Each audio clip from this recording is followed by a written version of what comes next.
चुड़ैल बच्ची। पुनीत अपनी पत्नी आयशा को बहुत प्यार करता था। उनकी शादी को पूरे 4 साल हो गए थे। आयशा प्रेग्नेंट थी, इसलिए पुनीत आयशा को अपनी माँ के पास गांव में उसकी देखभाल के लिए लेकर जाता है। गांव पहुंचते ही आयशा अपनी सास के पैर छूती है। जुग जुग जियो और अपनी सास को जल्दी से पोता दे दो। माँ जी, क्या बेटा और बेटी, आज के जमाने में लड़का लड़की सब एक समान होते हैं। तुम्हारे शहर में होता होगा ये सब, हमारे गांव में नहीं। मुझे तो पोता चाहिए बस। हे भगवान, ये दोनों तो अभी से शुरू हो गए। ये दोनों अगर ऐसे ही लड़ते रहे तो कैसे चलेगा ये सब। इन दोनों को मुझे ही रोकना पड़ेगा। अरे अरे माँ, क्या अपने बेटे से नहीं मिलोगी? हाँ हाँ, क्यों नहीं। कैसा है रे तू? कितने सालों बाद आया अपनी माँ से मिलने। शहर जाकर तो तू अपनी माँ को भूल ही गया था। अरे माँ, अब सारी बातें यहीं खड़े खड़ी करोगी क्या? हैं? पता है ना, आयशा पेट से है, वो ज्यादा देर तक खड़ी नहीं रह सकती। कमला दोनों को अंदर ले जाती है। माँ, आपसे एक बात बोलनी थी। हाँ हाँ, बोल बेटा, क्या बात है? माँ, वो खत में मैंने तुम्हें बस अपने आने की खबर दी थी और आयशा के बारे में बताया था। पर माँ, मुझे वापस शहर जाना होगा। मैं सिर्फ आयशा को यहाँ छोड़ने आया था। मुझे आज शाम को ही वापस जाना होगा। ऑफिस में बहुत काम है माँ। ये तू क्या बोल रहा है? मैं कितनी खुश थी कि अब हम सब साथ रहेंगे यहाँ। माँ प्लीज समझा करो, जाना जरूरी है मेरा। और माँ, तुमसे अच्छी सेवा आयशा की कोई और नहीं कर सकता, है ना? शाम होती ही पुनीत वापस शहर चला जाता है। आयशा का पूरा टाइम चल रहा था। उसको कभी भी कुछ भी हो सकता था। कमला अपनी बहू की खूब सेवा करती थी, उसे अच्छा अच्छा खिलाती थी और आखिर वो दिन आ ही गया। आयशा की तबीयत आज कुछ ठीक नहीं थी। मैं अभी दाई को बुला लाती हूँ, तुम अपना ध्यान रखना बहू। कमला दाई को बुला लाती है और कुछ ही देर में आयशा बेटी को जन्म देती है। बेटी हुई है, इतना बोलकर दाई वहां से चली जाती है। बेटी का नाम सुनते ही कमला को बहुत गुस्सा आने लगता है। इसको मैंने पहले ही कहा था, मुझे पोती नहीं पोता चाहिए, फिर भी इसने मुझे पोती दी। आधी रात को जब सभी सोए हुए थे, कमला चुपचाप उठती है। बच्ची अपनी माँ के पास सोई होती है। कमला बच्ची को उठाकर बाहर कुएं के पास ले जाती है। तभी बच्ची रोने लगती है। कमला उस बच्ची को कुएं में फेंक देती है, पर आयशा ये सब देख लेती है। माँ जी, ये आपने क्या किया? मेरी बच्ची आपने इस कुएं में फेंक दी। मुझे मेरी बच्ची चाहिए। मेरी बच्ची ला कर दो मुझे। अरे रोना बंद कर, अब देखना, अब की बार ना लड़का ही होगा। अपनी सास की ये बात सुनते ही आयशा वहीं दम तोड़ देती है। आयशा को मरा देख कमला बहुत डर जाती है, इसलिए उसे चुपचाप ले जाकर घर के पीछे गड्ढा खोदकर उसमें गाड़ देती है। कई साल बाद पुनीत गांव वापस लौटता है, ढेर सारे खिलौने लेकर। कहाँ है सब? आयशा! अरे माँ, कहाँ गए सब? हे भगवान, मुझे भी उठा ले। ये दिन देखने से पहले तूने मुझे क्यों नहीं उठा लिया? माँ, क्या बात है? आप ऐसे क्यों बोल रही हो? और हाँ, आयशा और मेरी बच्ची कहाँ है? आपका खत मिला था मुझे, आपने बताया था ना मेरी बेटी हुई है। कहाँ है वो? वही तो, मेरी बहू और पोती अब इस दुनिया में नहीं है। कुछ दिन बाद ही बच्ची मर गई। बहू ये बर्दाश्त नहीं कर पाई और उसने भी अपना दम तोड़ लिया। और तू अब आया है कितने सालों बाद। क्या? ये आप क्या कह रही है माँ? माँ, आपने मुझे पहले क्यों नहीं बताया? मैं अपनी बच्ची की सूरत भी नहीं देख पाया। मैंने तुझे इसलिए नहीं बताया कि तू शहर में परेशान ना हो जाए। और अब मैं तेरी दूसरी शादी करूंगी, देखना, वो बहू मुझे जरूर पोता देगी। पुनीत का रो रो कर बुरा हाल था। रात का समय था। उसकी नजर खिड़की से बाहर तारों पर थी। उसे नींद नहीं आ रही थी। तभी खिड़की से एक चुड़ैल बच्ची झांकने लगती है।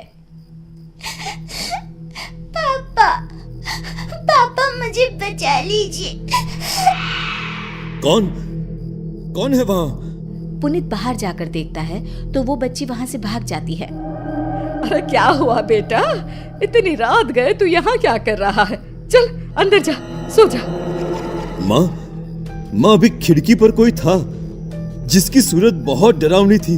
वो मुझे पापा बोलकर पता नहीं कहाँ गायब हो गई। अरे ये गांव है बेटा, गांव में आए दिन छलावा घूमते रहते हैं, मतलब भूत चुड़ैल।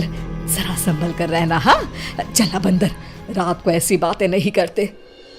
सुबह होते ही माँ, मेरा मन अब इस गांव में बिल्कुल भी नहीं लग रहा, इसलिए मैं सोच रहा था क्यों न मैं वापस शहर चला जाऊं। बेटा मैं तो कहती हूँ तू दूसरी शादी कर ले, पत्नी आ जाएगी तो तेरा जीवन फिर से हरा भरा हो जाएगा। नहीं माँ, मैं अब शादी नहीं करूंगा और मैंने अपना सामान भी पैक कर लिया है, तो मैं शहर के लिए अभी निकल रहा हूँ। पुनीत अपनी माँ की जरा भी नहीं सुनता। वो अपना सामान उठाता है और वहां से चल पड़ता है। आधे रास्ते पहुंचते ही वो चुड़ैल बच्ची उसे फिर से दिखाई देती है। पापा मुझे बचा लो, मेरा बहुत दम घुटता है। इतना बोलकर वो बच्ची वहां से भागने लगती है। तभी पुनीत उसे आवाज लगाकर रोक लेता है। रुको, कौन हो तुम और तुम ये क्या बोलती रहती हो? मुझे बचा लो, मुझे बचा लो। मुझे बताओ, तुम्हें कोई परेशान करता है क्या? तब उस चुड़ैल बच्ची की आंखें लाल हो जाती है। तुम्हें ठीक से सुनाई नहीं देता क्या? मैंने पापा भी बोला था। ये तो चुड़ैल है, पर ये चुड़ैल बच्ची मुझे पापा क्यों बोल रही है? मैं इसे पूछता हूँ। पुनीत उससे कुछ पूछता, इतने में ही वो बच्ची वहां से भाग जाती है। पुनीत उसके पीछे भाग रहा होता है। तभी वो चुड़ैल बच्ची कुएं में जाकर कूद जाती है। रुको! और तभी पीछे से उसकी माँ आके उसे पकड़ लेती है। बेटा तू गया नहीं, और ये तू क्या करने चला था? मैं तुझे नहीं पकड़ती तो अभी इस कुएं के अंदर होता। पुनीत उस चुड़ैल बच्ची के बारे में अपनी माँ को सब कुछ बता देता है। ये सुनकर कमला बहुत डर जाती है, क्योंकि कुछ साल पहले उसी ने अपनी पोती को कुएं में फेंक कर मार डाला था। कुछ नहीं बेटा, मैंने तुझे बताया था ना, इस गांव में बहुत छलावे घूमते रहते हैं। वो छलावा तुझे मारने आया था और कुछ नहीं। वो छलावा नहीं था, उस बच्ची की आंखों में बहुत दर्द था, जैसे कुछ बताना चाहती हो। मुझे पता करना ही होगा, आखिर वो चुड़ैल बच्ची मुझसे क्या चाहती है, मुझे क्या बताना चाहती है। उस बच्ची से मुझे दोबारा मिलना पड़ेगा। इसके लिए मुझे यहीं रहना होगा गांव में। अरे इसे ये अचानक से क्या हो गया? अभी तो बड़ी जिद कर रहा था कि मुझे यहाँ नहीं रहना, शहर जाना है। अरे पता नहीं क्या हो जाता है इसे। दोनों वहां से घर वापस चले जाते हैं। आधी रात का समय था। पुनीत गहरी नींद में सोया होता है। तभी उसे किसी के रोने की आवाज सुनाई देती है। वो खिड़की से बाहर झांक कर देखता है तो वही चुड़ैल बच्ची बैठकर रो रही होती है। लगता है यही सही मौका है उस बच्ची से बात करने का। पुनीत उस बच्ची के पास जाता है। पापा मुझे बचा लो, मुझे बहुत घुटन होती है। बेटी क्या बात है, मुझे नहीं बताओगी? और तुम मुझे बार बार ये पापा पापा क्यों बोलती रहती हो? क्योंकि आप मेरे पापा हो। ये सुनकर पुनीत चौंक जाता है। क्या? ये तुम क्या बोल रही हो? मेरी तो कोई भी बेटी नहीं थी। पापा शायद आप भूल गए, आपकी एक बेटी थी जिसे पैदा होते ही आपकी माँ यानी मेरी दादी ने मुझे कुएं में जिंदा ही फेंक दिया, क्योंकि उन्हें पोती नहीं चाहिए थी। मुझे कुएं में फेंकते हुए मेरी माँ ने देख लिया और ये देखते ही मेरी माँ ने वही दम तोड़ दिया। किसी को कुछ पता ना चले इसलिए दादी ने चुपचाप घर के पीछे मेरी माँ को गाड़ दिया। बेटी, मेरी बच्ची, मेरी बेटी, आजा, आजा मेरे पास। अपने पापा के गले नहीं लगेगी क्या? आ बेटा आ। वो बच्ची अपने पापा के गले लग जाती है। पीछे से कमला सब देख रही थी। मुझे माफ कर दो बेटा। नहीं माँ, मैं तुम्हें कभी भी माफ नहीं कर सकता। आज से तुम मेरी माँ नहीं और मैं तुम्हारा बेटा नहीं। तुमने खून किया है माँ, खून, मेरी पत्नी का और मेरी बच्ची का। मैं तुम्हें कभी माफ नहीं करूंगा। पुनीत पुलिस को बुलाकर अपनी मां को पुलिस के हवाले कर देता है और गांव के कुछ लोगों की मदद से कुएं से बच्ची का कंकाल निकलवाकर उसका अंतिम संस्कार कर देता है। अंतिम संस्कार होते ही चुड़ैल बच्ची अपने पापा को हाथ हिलाते हुए वहां से गायब हो जाती है।